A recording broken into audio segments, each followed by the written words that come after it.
नमस्कार। तो 16 अक्टूबर 2022 को जो था वो कंडक्ट करवाया गया था मोटर व्हीकल इंस्पेक्टर का पेपर, जिसको MVI भी कहते हैं, मोटर व्हीकल इंस्पेक्टर। तो इस पेपर का पोस्ट कोड था 979। इसको अभी हम डिस्कस कर लेते हैं। आंसर की जो है वो आ चुकी है। तो एक बार सारा पेपर देख लेंगे, क्योंकि बहुत सारे लोगों को ये उम्मीद होती है कि कोई भी पेपर होगा तो हम ज़रूर डिस्कस करेंगे। तो इस पेपर को एक बार कंप्लीट डिस्कस कर लेते हैं। डिटेल में फिर कभी बाद में डिस्कस कर लेंगे।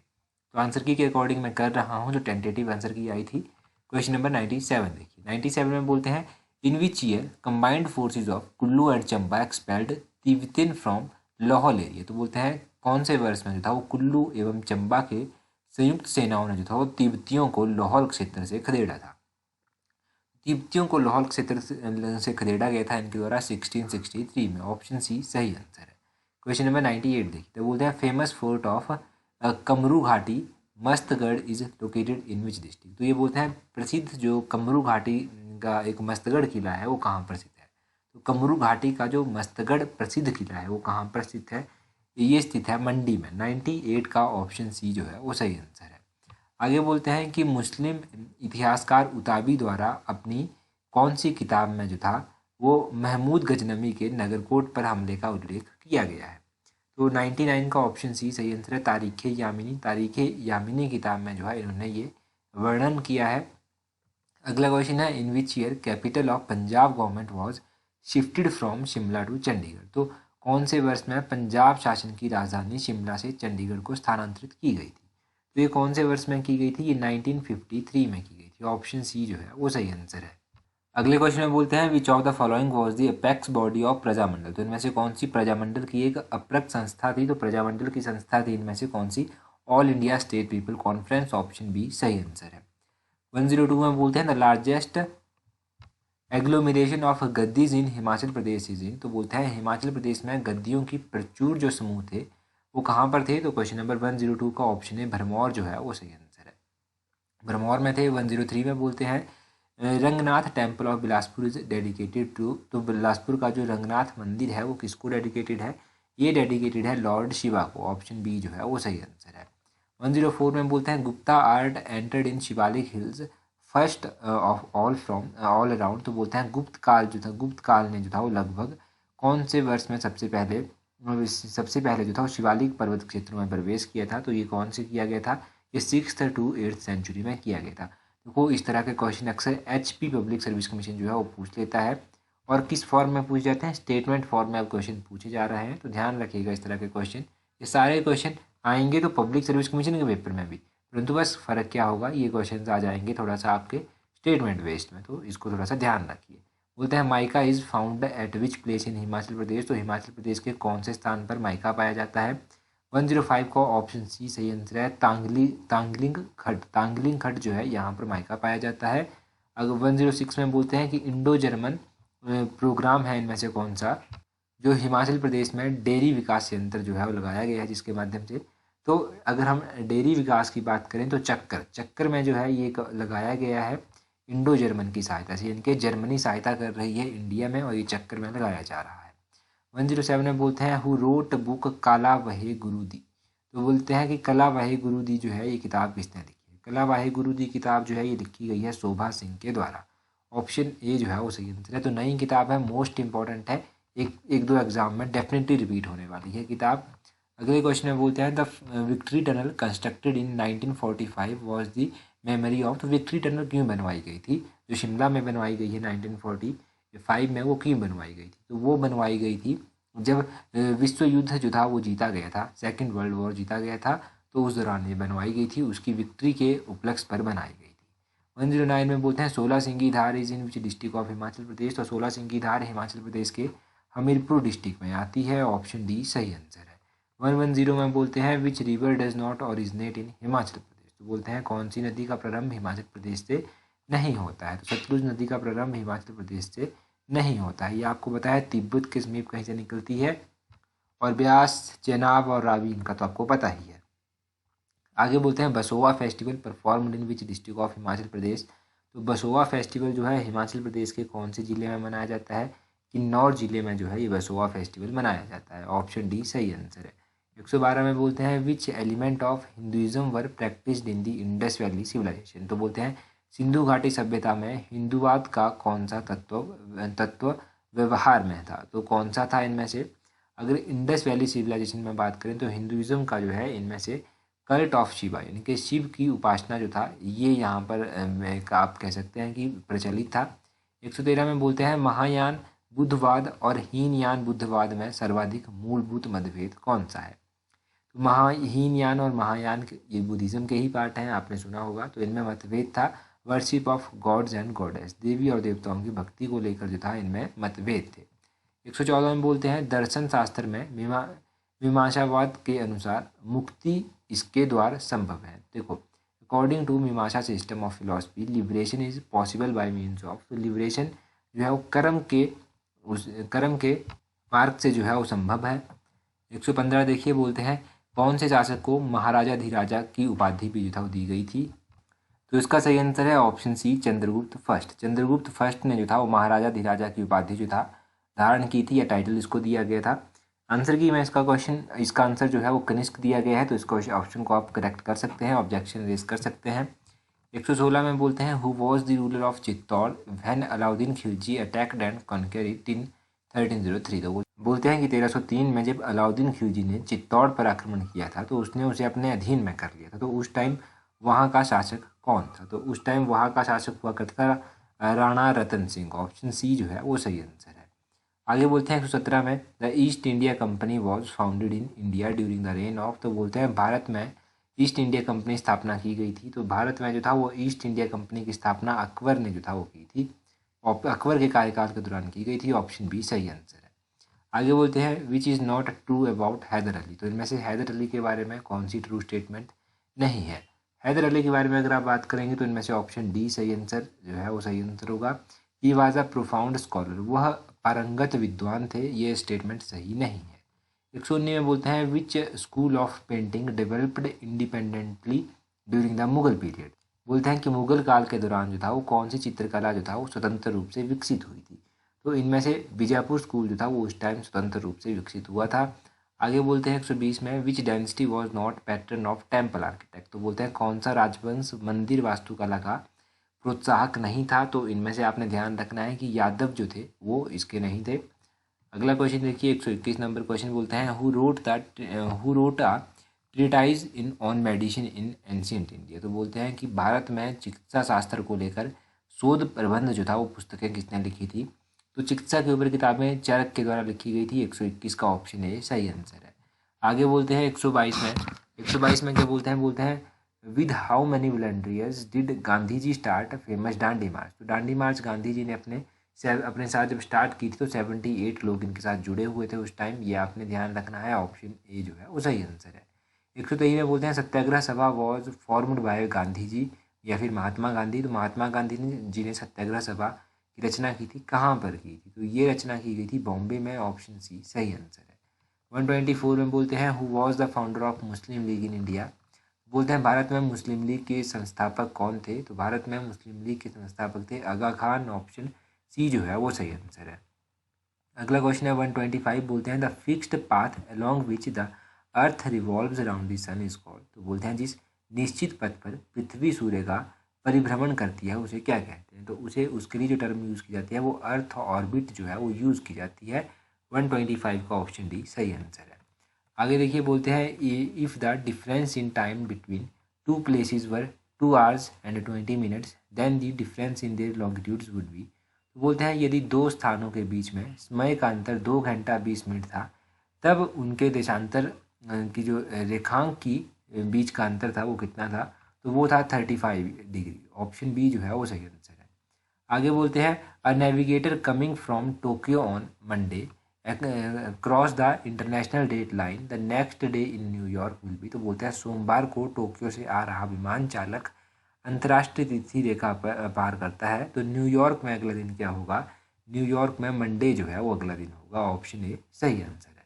आगे 128 में बोलते हैं in North America the hot dry winds that blow on eastern side of the Rocky Mountains are called, तो बोलते हैं उत्तर अमेरिका में रॉकी पर्वतों के पूर्वी तरफ से फूंकती गर्म शुष्क हवाएं क्या कहलाती हैं? तो ये क्या कहलाती हैं? ये चिन्नूक कहलाती हैं।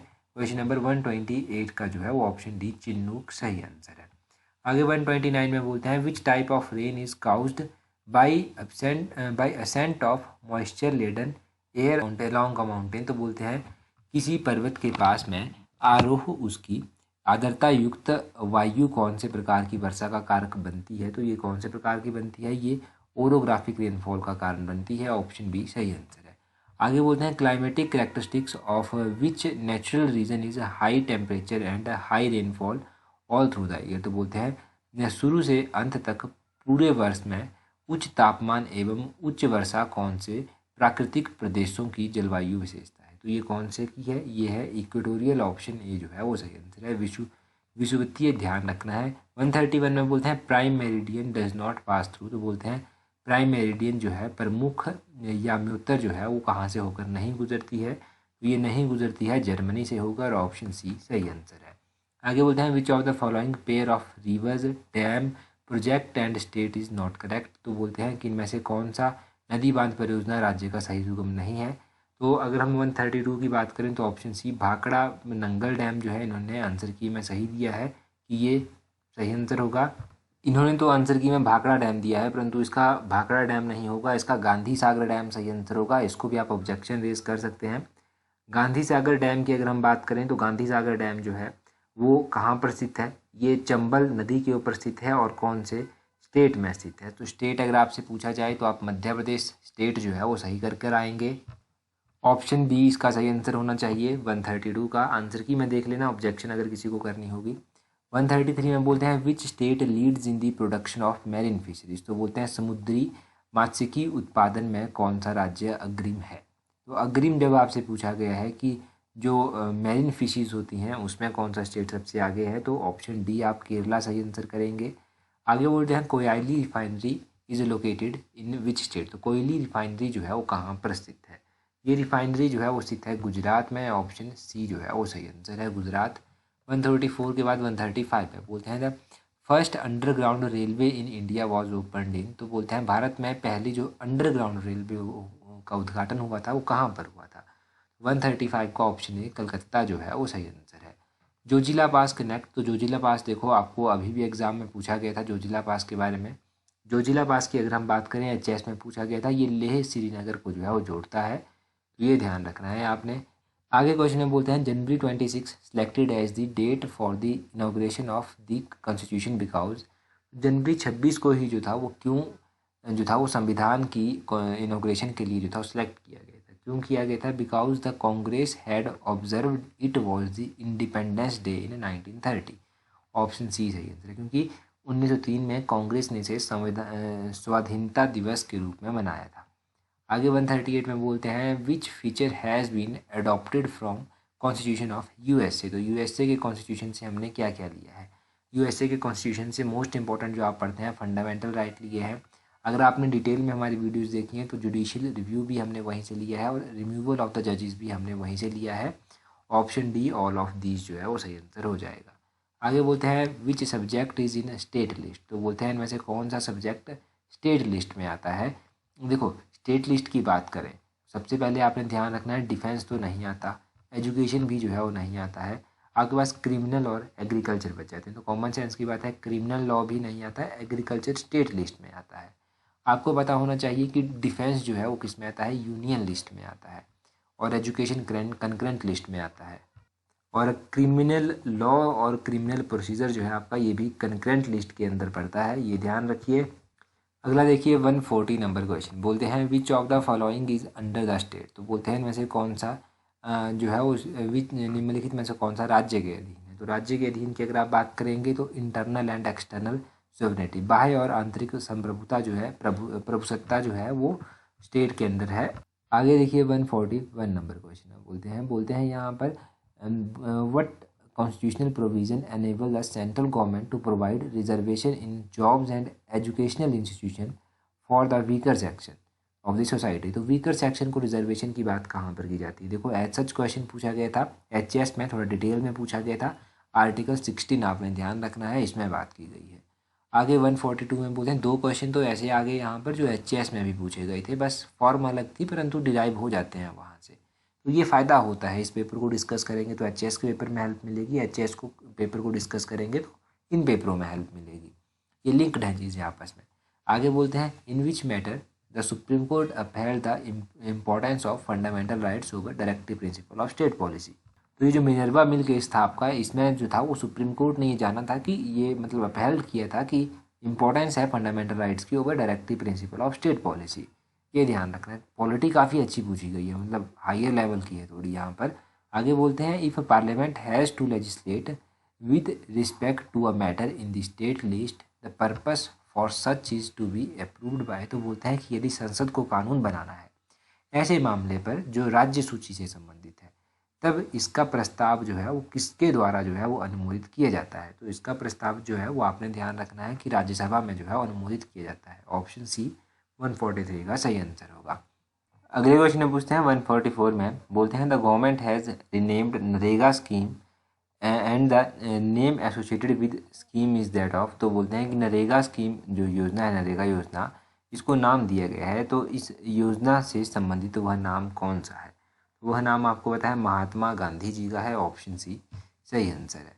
145 में पूछते हैं why was Tendulkar committee constitute. तो तेंदुलकर कमेटी जो था वो क्यों बनाई गई थी, ये कॉन्स्टिट्यूट क्यों की गई थी, ये कॉन्स्टिट्यूट की गई थी 145 का जो है। तो आंसर की में तो इसका आंसर क्या दिया गया है, ऑप्शन बी दिया गया है, टू मेजर ग्रोथ रेट। परंतु अगर हम सही आंसर की बात करें और आपके ऑब्जेक्शन रेज करने की बात करें तो ऑब्जेक्शन रेज हो सकती है। इसका सही आंसर होगा टू मेजर पॉवर्टी। तो ये गरीबी को मापने के लिए जो था वो कॉन्स्टिट्यूट की गई थी, ये ध्यान रखना है। अगला क्वेश्चन है 146 क्वेश्चन, बोलते हैं which of the following is done at a stock exchange. तो बोलते हैं स्टॉक एक्सचेंज में निम्नलिखित में से क्या किया जाता है। अगर हम स्टॉक एक्सचेंज की बात करें तो स्टॉक एक्सचेंज में जो है option B securities are brought and sold, जो प्रतिभूतियां हैं उनको खरीदा और बेचा जाता है। 147 में बोलते हैं यहाँ पर cinnamon is obtained from which part of plant. तो दालचीनी जो है वो पौधे के किस हिस्से से ली जाती है, तो ये बार्क से ली जाती है, छाल से। ऑप्शन बी इसका सही आंसर है। आंसर की में स्टेम दिया गया है तो इसको आप ऑब्जेक्शन रेज कर सकते हैं, ठीक है। तो स्टेम इसका नहीं होगा, बार्क इसका सही आंसर होगा। अगला क्वेश्चन है 148, बोलते हैं which plant is used to treat blood pressure. तो ब्लड प्रेशर को ट्रीट करने के लिए कौन सा प्लांट इस्तेमाल किया जाता है। ऑप्शन ए सर्पगंधा जो है वो सही आंसर होगा, यूज़ किया जाता है। आगे बोलते हैं बाई फोर्टिफिकेशन इज तो बाई फोर्टिफिकेशन क्या है, it is a method of breeding crops to increase their nutritional value. Option A जो है वो सही आंसर है। ये जो है ये पोषण मूल्य वृद्धि हेतु एक पादप प्रजनन विधि है। आगे बोलते हैं 150 में deficiency of niacin causes which disease. तो बोलते हैं कि नियासिन ए की कमी से जो है वो कौन सा रोग होता है। तो नियासिन की कमी से जो है अगर हम बात करें कौन सा रोग होता है तो 150 का ऑप्शन बी सही आंसर है, पेलार्गा जो है वो सही आंसर है, पिलाग्रा इसका सही है। आगे बोलते हैं 151 में when nitrogenous waste accumulates in blood which organ is not functioning. तो बोलते हैं रक्त में जब नाइट्रोजनी अपशिष्ट जो है एकत्रित होता है तो कौन सा अवयव जो है वो कार्य नहीं कर रहा है। तो कौन सा नहीं करता, 151 का ऑप्शन सी किडनी जो है वो सही आंसर हो जाएगा, ये काम नहीं करता। आगे बोलते हैं 152 में when a vehicle passes TV reception gets distorted this is because. तो बोलते हैं जब कोई वाहन गुजरता है टीवी अभिग्रहण विकृत हो जाता है, ऐसा क्यों होता है। तो 152 का ऑप्शन बी सही आंसर हो जाएगा, spark plug creates electromagnetic disturbances. 153 में बोलते हैं rainbow are formed when sunlight. तो रेनबो कब फॉर्म होता है, तो रेनबो फॉर्म होता है 153 का ऑप्शन बी सही आंसर है, incident on rain drops hanging on the atmosphere is dispersed after suffering refraction and internal reflection. आगे है 154, बोलते हैं who invented the optical fibre. तो देखो ऑप्टिकल फाइबर किसने इन्वेंट की थी, बहुत ही अजीब क्वेश्चन पूछा गया है। इस तरह के क्वेश्चन अगर एग्जैक्ट पढ़ा हो तभी याद रहते हैं। तो ऑप्शन बी इसका सही आंसर है, नरिंदर कपानी। नरिंदन कंपानी ने जो था वो क्या किया था, इसकी खोज की थी ऑप्टिकल फाइबर की। ऑप्शन बी सही आंसर है। बर्निंग कैंडल इज तो बर्निंग कैंडल की इस तरह की रिएक्शन होती है, ये क्वेश्चन तो पहले भी डिस्कस हो चुका है। 155 का जो है वो सही आंसर क्या होगा, एक्जोथर्मिक रिएक्शन। तो इसका ऑप्शन सी एक्जोथर्मिक सही हो गया। अगला क्वेश्चन देखिए क्या है, अगले क्वेश्चन में बोलते हैं, यहाँ पर देखिएगा अगला क्वेश्चन है 156 क्वेश्चन, बोलते हैं which calcium salt is used as fertiliser. तो कौन सा कैल्शियम सॉल्ट जो है वो यूज़ होता है लवण के रूप में। तो अगर हम 156 की बात करेंगे तो ऑप्शन डी इसका कैल्शियम सल्फेट जो है वो सही आंसर होगा। 157 में बोलते हैं विच इंस्टीट्यूशन रिसेंटली अनवील्ड परम अनंता सुपर कंप्यूटर। तो बोलते हैं परम अनंत सुपर कंप्यूटर जो है किस इंस्टीट्यूशन के द्वारा लॉन्च किया गया है। तो ये क्वेश्चन हमने कहाँ पर पढ़ा था, वीडियो के लास्ट में जो करंट अफेयर डिस्कस होते हैं वहाँ पर पढ़ा था।